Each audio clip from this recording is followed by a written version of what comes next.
আসসালামু আলাইকুম। আমন্ত্রণ জানাচ্ছি আমাদের রাজকণ্ঠের মণিমালায়। আমরা সবাই তো একদিন বড় হয়ে যাই, কিন্তু আমাদের ভেতরের সেই ছোট্ট শিশুটি কি হারিয়ে যায়? বিভূতিভূষণ বন্দ্যোপাধ্যায়ের কালজয়ী সৃষ্টি পথের পাঁচালী। এটি কেবল অপু আর দুর্গার শৈশবের গল্প নয়, এটি আপনার, আমার এবং প্রতিটি মানুষের শেকড়ে ফেরার এক বিষণ্ণ হাহাকার। নিশ্চিন্দপুরের সেই ধুলোবালি মাখা পথ, রেলগাড়ি দেখার সেই অদম্য কৌতূহল, আর দরিদ্রের মাঝেও এক টুকরো আনন্দের সন্ধানে থাকা এক পরিবারের মহাকাব্য এটি। কিন্তু জানেন কি, কেন 100 বছর পার হওয়ার পরও এই সাধারণ একটি কাহিনী আজও বিশ্বজুড়ে মানুষকে অশ্রুসিক্ত করে? চলুন আপনাদের আজ নিয়ে যাই অপু দুর্গার সেই হারানো শৈশবে।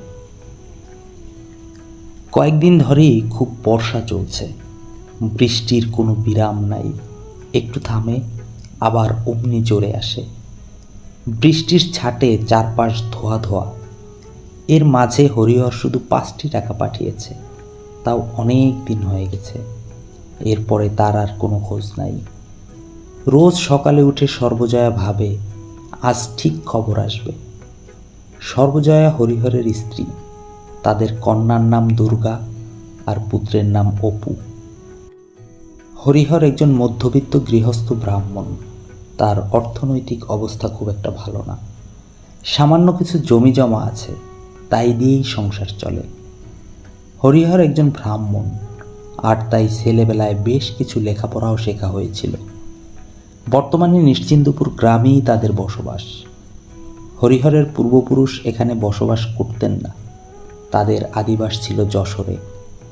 হরিহরের পিতা রামচাঁদ নিজের শ্বশুরবাড়ির কাছাকাছি বসবাস করতে এখানে এসে বসবাস শুরু করেছিলেন। হরিহরের পিতা খুব একটা সম্পত্তি সচেতন মানুষ ছিলেন না। তাস পাশা খেলে আর ঘুরে বেরিয়ে তার সময় কেটেছিল।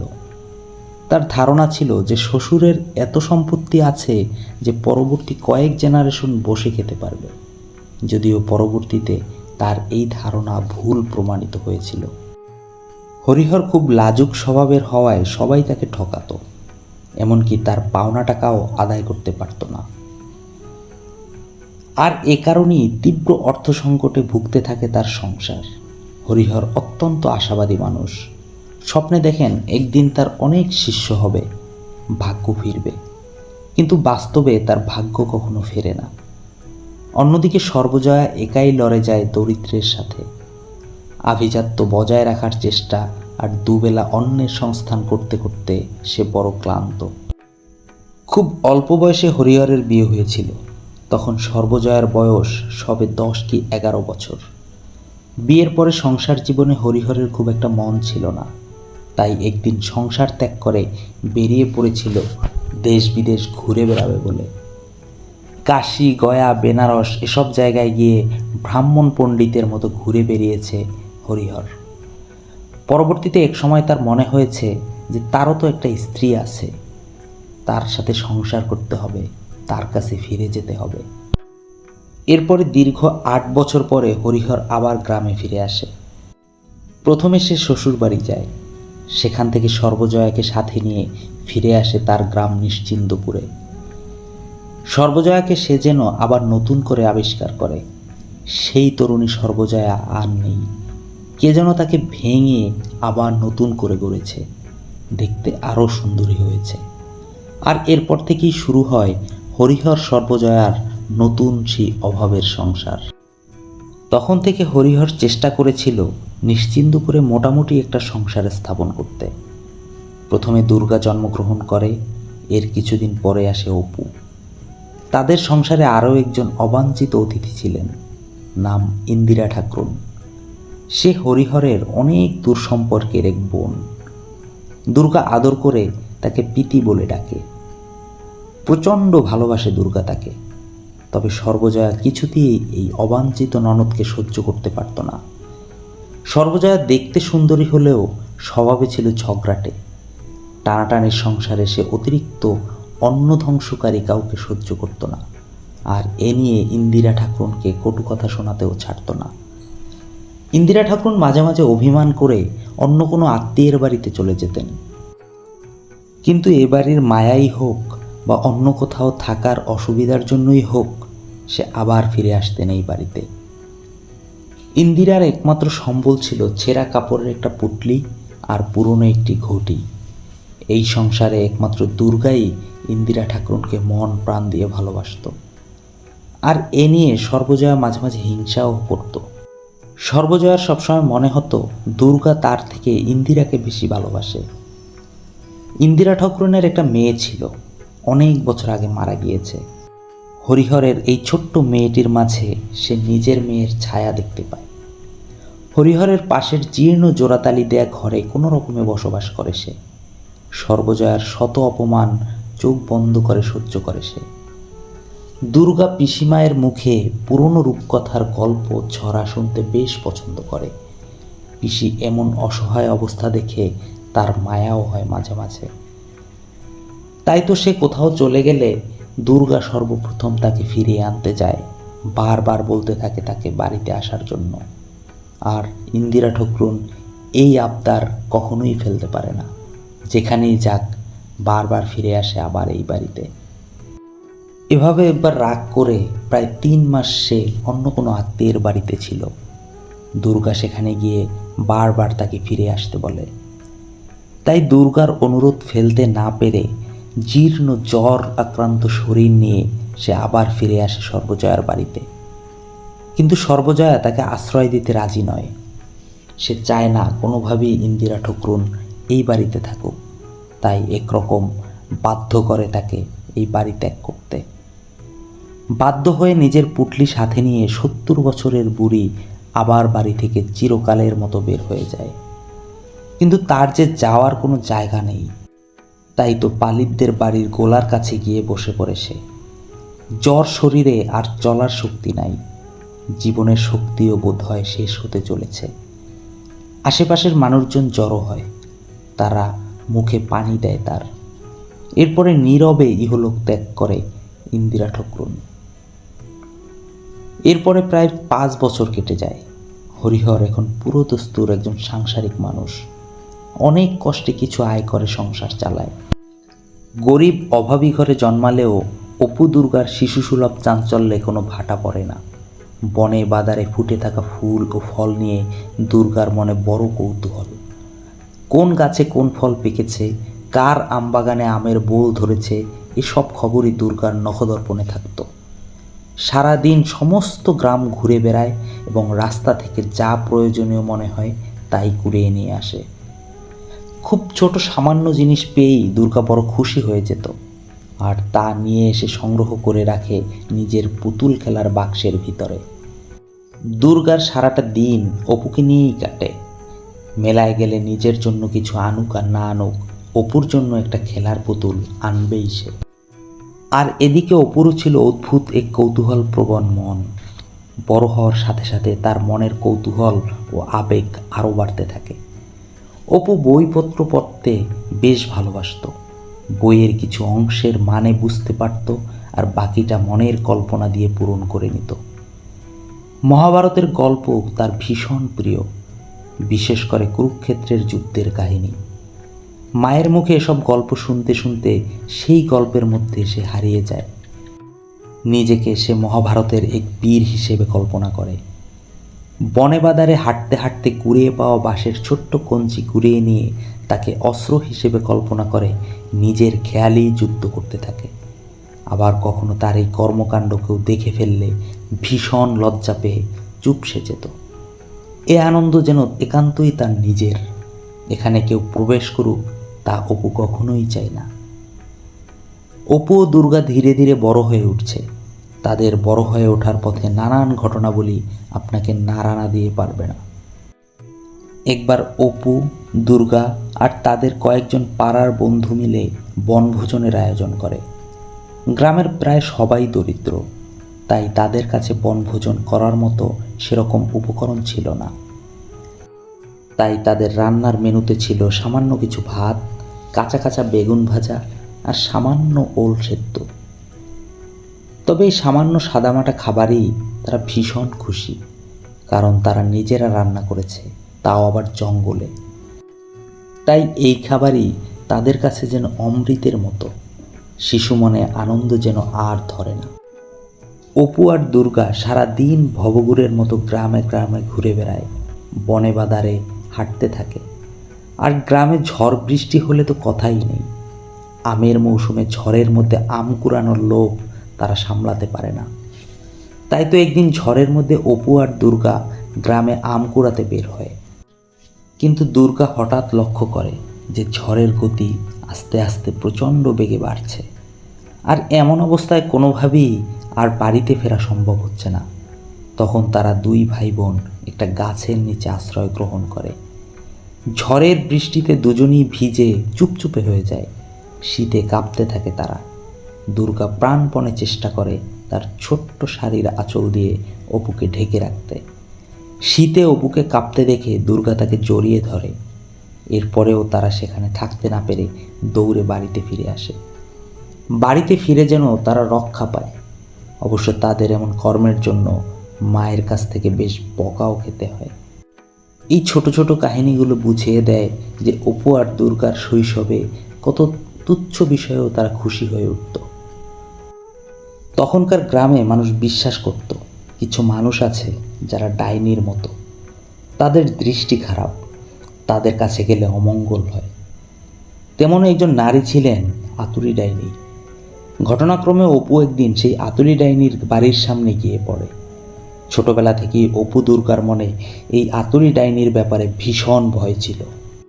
কিন্তু একদিন অপু যখন ভুলক্রমে সেই ডাইনির সামনে পড়ে, তখন বুঝতে পারে যে ডাইনি আসলে খারাপ কেউ নয়, একজন সাধারণ বৃদ্ধা মাত্র। মানুষ তাকে যা মনে করে সে আসলে তেমন কেউ নয়। এভাবেই খুব সাধারণ সহজ সরল গ্রাম্য ছেলেবেলা ছিল অপু আর দুর্গার। এদিকে যেহেতু হরিহরের আর্থিক অবস্থা খুব একটা ভালো না, তাই গ্রামের মানুষ তাদের নিচু চোখে দেখত। কখনো সামান্য পুতুলের হাড় চুরির অপরাধে প্রতিবেশীরা বাড়িতে এসে দুর্গাকে চোর সাব্যস্ত করে গেছে। এ নিয়ে সর্বজয়াকে যথেষ্ট অপমানও করেছে। আবার কখনো এমনও হয়েছে যে বড়লোকের বাড়ির ছোট ছেলে মেয়েদেরকে তাদের বাবা মা কোনো কিছু কিনে অপু দুর্গার সামনে খেতে নিষেধ করেছে, যদি তাদের খাবারে অপু দুর্গা নজর দেয়। এভাবে ভালো খারাপের মধ্য দিয়ে অপু দুর্গার ছেলেবেলা বেড়ে ওঠে। অপু দুর্গার ভীষণ উৎসাহ ছিল লাইনের উপর দিয়ে কিভাবে রেলগাড়ি চলে তা দেখার। আর তা দেখার জন্য তারা একবার রেল লাইন পর্যন্ত পৌঁছেও গিয়েছিল। কিন্তু তাদের কপাল খারাপ, ওই সময় ওইখান থেকে রেলগাড়ি যায়নি। তাই সেদিন তাদেরকে রেলগাড়ি না দেখেই আবার বাড়িতে ফিরে আসতে হয়েছিল। সংসারের অভাব যখন চরমে, তখন কিছু অর্থ আয়ের চেষ্টায় হরিহর বাধ্য হয়ে গ্রামের বাইরে যায় রোজগারের সন্ধানে। এরপরে দীর্ঘকাল আর তার কোনো খবর থাকে না। প্রথম মাসে 5টি টাকা পাঠিয়েছিল, এরপরে তার আর কোনো খবর নাই। সর্বজয়া প্রত্যেকটা দিন অপেক্ষা করে থাকে, আজ বুঝি হরিহরের সন্ধান আসবে, আজ বুঝি তার চিঠি আসবে। কিন্তু তার অপেক্ষা ফুরায় না। হরিহরের কাছ থেকে কোনো চিঠি বা কোনো টাকা অনেক দিন আসেনি। এই ছোট্ট ছেলে মেয়ে দুটি নিয়ে সর্বজয়ার সংসার যেন আর চলে না। বেশ কয়েকদিন ধরে দুর্গা জ্বরে ভুগছে, কিন্তু দরিদ্র পরিবারে তার চিকিৎসা হওয়ার সামর্থ্য নাই। এমনকি সে যে ঘরে শুয়ে থাকে সেই ঘরের চালটা পর্যন্ত ফুটো, আর সেই ফুটো থেকে বর্ষার জল পড়ে পুরো ঘর স্যাঁতসেঁতে হয়ে আছে। জ্বর অবস্থায় দুর্গাকে বারবার ভিজতে হয় সেই বর্ষার জলে। আর এসব কারণে দুর্গার জ্বরের অবস্থা দিন দিন আরও খারাপ হয়। এই জ্বর থেকে দুর্গা আর কখনো সেরে উঠতে পারেনি। অপুকে একা করে দিয়ে দুর্গা ওপারে চলে যায়। আর দুর্গার এই মৃত্যু অপুকে ভীষণভাবে নাড়া দেয়। ওইটুকু শিশু বয়সে অপু প্রথম দেখেছে মৃত্যুকে। এদিকে হরিহর অর্থ উপার্জনের জন্য বেশ কিছুদিন ধরে বাড়িতে নেই। অর্থের অভাবে সর্বজয়ার সংসার প্রায় নিঃশেষ। ঘরের থালা বাসন পর্যন্ত বিক্রি করে সর্বজয়া চেষ্টা করেছে সংসারের খরচ বহন করতে, দুর্গার চিকিৎসা করতে, কিন্তু কোনো চেষ্টাই শেষ পর্যন্ত দুর্গাকে বাঁচিয়ে রাখতে পারেনি। তাই তো এই শোক সহ্য করা সর্বজয়ার জন্যও কঠিন। এরপরে একদিন, অনেক দিন পরে হরিহর বাড়িতে ফিরে আসে। দুর্গার জন্য নতুন শাড়ি আর আলতা নিয়ে এসেছে সে। কিন্তু সেই শাড়ি আর আলতা পরার জন্য দুর্গা আর বেঁচে ছিল না। সর্বজয়ার কাছে যখন দুর্গার ব্যাপারে জানতে চাইল, তখন হরিহর জানতে পারে যে দুর্গা আর বেঁচে নেই। এ ঘটনা পুরো পরিবারকে এক ভীষণ ধাক্কা দেয়, যে ধাক্কা তাদের পুরো পরিবারকে এলোমেলো করে দেয়। গতিপথ পাল্টে যায় তাদের পরিবারের ভবিষ্যতের। এরপরই হঠাৎ করে হরিহর সর্বজয়া এই নিশ্চিন্দিপুর গ্রামের প্রতি ভালোবাসা হারিয়ে ফেলে। এই গ্রামের প্রতি সেই আত্মিক টান আর অনুভব করে না। তারা সিদ্ধান্ত নেয় যে এই গ্রামে আর বসবাস করবে না। অন্য কোথাও গিয়ে বসবাস করলে হয়তো আর্থিক অবস্থার উন্নতি হবে। হরিহর লেখাপড়া জানা ব্রাহ্মণ মানুষ, আর কাশীতে পণ্ডিত ব্যক্তিদের বেশ কদর আছে। তাই তারা সিদ্ধান্ত নেয় যে তারা সপরিবারে কাশী চলে যাবে। আর পরিকল্পনা মোতাবেক একদিন সর্বজয়া, হরিহর আর অপু যাত্রা করে কাশীর পথে। আর এ যাত্রায় অপু জীবনে প্রথমবার রেলগাড়ি দেখতে পায়, এমনকি রেলগাড়িতে যাত্রাও করে সে। কিন্তু তবু তার মনে এ নিয়ে কোনো উৎসাহ ছিল না। আজ তার বারবার মনে পড়ছে তার দিদি দুর্গার কথা। অসুস্থ অবস্থায় দুর্গা একদিন বলেছিল, আমি সুস্থ হয়ে উঠলে আমাকে রেলগাড়ি দেখাবি তো অপু। অপুর বারবার মনে হতে থাকে যে সে শুধু এই নিশ্চিন্দিপুর ছেড়ে যাচ্ছে না, সে যেন তার দিদিকে ছেড়ে যাচ্ছে। এই গ্রামের প্রতিটি লতায় পাতায় মিশে আছে তার দিদি দুর্গার স্মৃতি। নতুন জায়গায় সে তার দিদির কোনো অস্তিত্ব আর খুঁজে পাবে না। কাশীতে গিয়ে তারা বসবাস শুরু করার পরে হরিহর সর্বাত্মক চেষ্টা করে অর্থনৈতিক অবস্থার উন্নতি করার জন্য, কিন্তু সেখানেও তারা কোনো রকম সুবিধা করে উঠতে পারে না। তারা একটি স্যাঁতসেঁতে ভাড়া বাড়িতে গিয়ে ওঠে। কোনো রকম মানবেতরভাবে জীবিকা নির্বাহের চেষ্টা করে তারা। অপুকে স্কুলে ভর্তি করিয়ে দেয়। কিন্তু সেখানে তারা জীবনের উন্নতির যে আশা করে পাড়ি জমিয়েছিল, সে আশা তাদের পূরণ হয় না। আর এর মাঝেই একদিন হঠাৎ হরিহর মারা যায়। এরপরে অপু আর সর্বজয়ার জীবনে নেমে আসে চরম দুর্দশা। সংসারের সকল দায়িত্ব এখন একা সর্বজয়ার কাঁধে। সর্বজয়া কিছুতেই ভেবে পায় না যে জীবনের এই লড়াইয়ে সে কিভাবে লড়বে। এরপরে এক বনেদি ভদ্রলোক বাড়িতে রান্নার কাজ নেয় সর্বজয়া। আস্তে আস্তে সে বাড়ির কাজের লোকে পরিণত হয়। সারা দিন প্রচুর খাটাখাটি করে কোনো রকম জীবন পার করে। তবু অপুকে নিয়ে কোনো রকম আশ্রয় জোটে তাদের। ওই বাড়িতেই তারা একটি মাথা গোঁজার ঠাঁই পায়।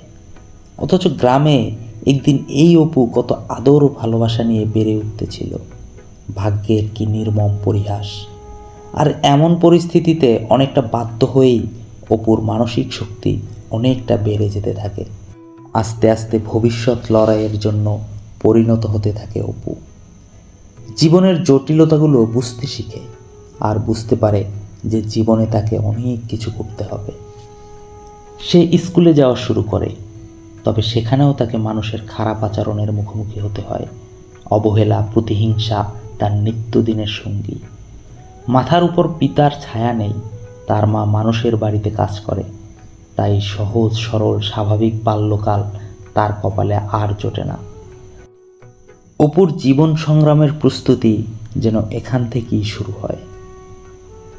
অপু নিশ্চিন্দিপুর ছেড়ে চলে যায় ঠিকই, কিন্তু তার চোখে রয়ে যায় সেই অজানাকে জানার আজন্ম তৃষ্ণা। আসলে পথের পাঁচালী আমাদের এটাই শেখায়, জীবন মানেই এক চড়াই উতরাইয়ের পথ, যেখানে প্রিয়জন হারিয়ে যায়, অভাব পিছু ছাড়ে না, তবুও নতুন দিগন্তের হাতছানি আমাদের সামনে এগিয়ে নিয়ে চলে। আমাদের আজকের গল্পটি এখানেই শেষ। কেমন হলো কমেন্টে জানাতে ভুলবেন না। আর ভবিষ্যতে এরকম গল্প পেতে আমাদের চ্যানেলটি সাবস্ক্রাইব করে আমাদের সাথে থাকুন। ধন্যবাদ সবাইকে।